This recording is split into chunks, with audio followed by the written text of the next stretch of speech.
What's going on YouTube? So I wanted to make a video and talk about modifications of specifically a Gixxer 750, and this is going to go for 600 and 750s that span from 2011 all the way to 2026. So let's talk about the vision that I had for my bike.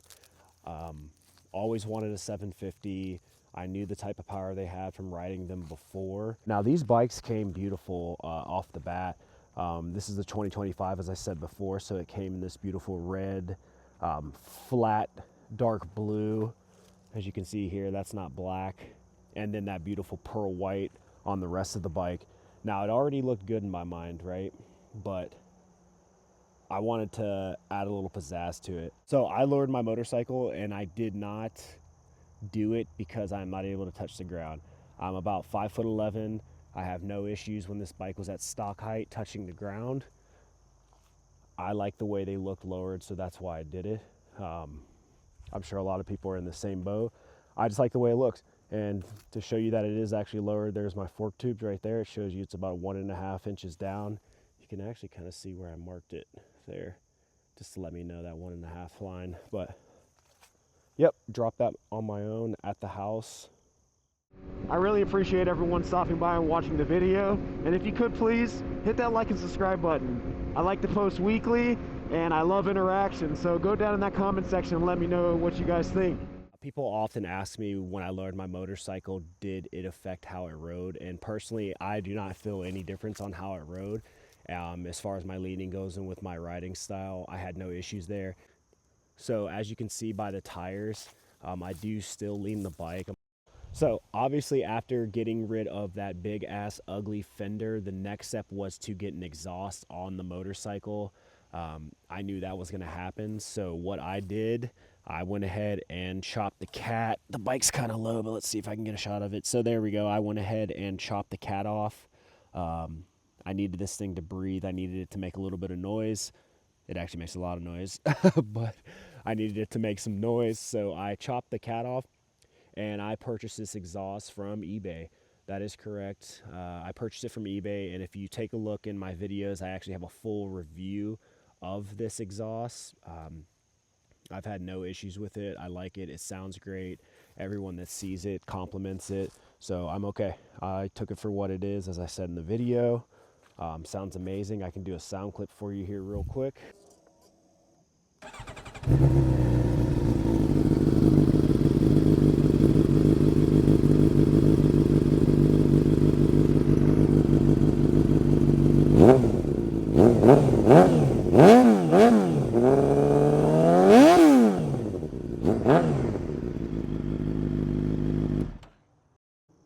Yeah, so there you go. So yeah, had to get that stock exhaust off. If anyone's heard these bikes without an exhaust on it, extremely quiet, and it's restricting the bike, right? So a lot of things I get asked as well, and this is mainly in person. I think on YouTube somewhere people do like to ask me this, but they ask me have I tuned the bike, and the answer to that is yes. Once deleting the cat, I did ride around with it for about, I want to say 3 months before I actually decided to delete it completely. Excuse me. So I did ride around with the cat deleted and aftermarket exhaust for about 3 months before I did get it tuned. So I went ahead and got the bike tuned through More Mafia. His team specializes in the GSXR 750, 600s, and 1000s. Take a look at them. Great service, great customers. If you're thinking about doing it, do it. It's absolutely worth it. It de-restricts the whole bike. You get cooler fan temps, deceleration, fuel cutoff isn't a thing anymore once you've tuned, and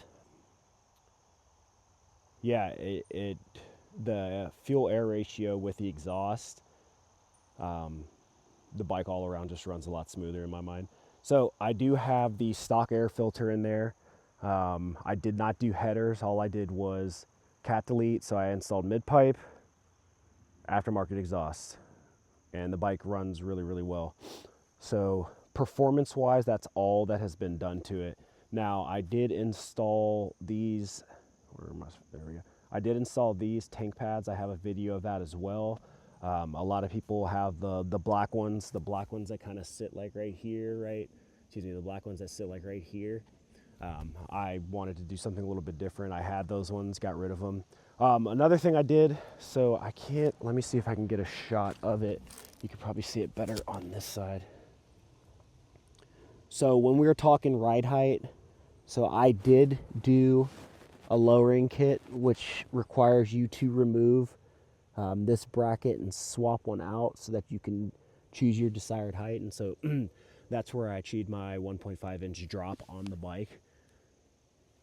I remember with the older bikes, you had to do dog bones for these. For some reason, there's a triangle shaped linkage that you utilize in order to do that. Cool. So moving on, as far as lights go, so I did do LEDs in all of my lights. So here's the headlight. So I did swap out LEDs here. I call them the devil horns. Swap those out. LED low beam. There is a LED high beam as well. It wasn't digging that orangish light. And then I also put in LEDs into the turn signals just because I wanted people to be able to see me when I am attempting to turn. So there's a look at those. And then I'll show you the back as well. Put those really, really bright LEDs in there. Yeah, and they look good. No issues there. Super bright. So another modification that I did, I took out, so I tapped into the factory wiring and ended up installing these LEDs here that match the turn signals, as you can see. So I ended up tapping into the stock turn signal and installing LED strips here to the front of the bike. It's a little bit hard to see during the day, but at nighttime it gives me more turn signal visibility, as you will. That was something that was important. Here's a look at the wheels and the graphics that I installed on those. Those were super simple and they look freaking rad in my mind. And then here's a look at the back as well. Super easy to do. Just make sure you clean the wheel well. Now so the bike comes stock with Battle Axe tires, and I ran through those pretty fast because I ride a lot. I'm in a state where it stays warm a lot longer. So after ripping through those, I did some research and I wanted to get a new tire, but I honestly didn't want to spend an arm and a leg, but I wanted a trusted brand. So I ended up going with the Pirelli Angel ST. If you take a look on Amazon, you can get both those tires, front and back, for about $244 out the door, and it's Pirelli branded. So I gave them a shot, dude, and I absolutely freaking love them.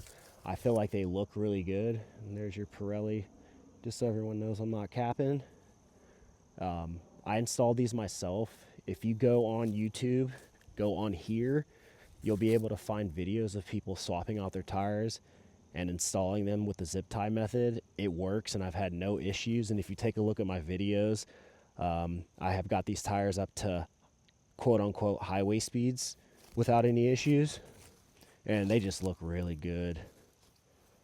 There's some good looking tires. Grip wise, as soon as I start riding, I don't have any issues gripping. I actually trust these a lot as far as leaning goes. They have no issue falling over into that corner when you're trying to lean over. I've rode them in the rain. I trust these 100%. Yeah, so thank you to everyone for viewing the video. Just talking about modifications. Get down in those comments and let me know what you guys think and what you guys did to your bikes to make it your own.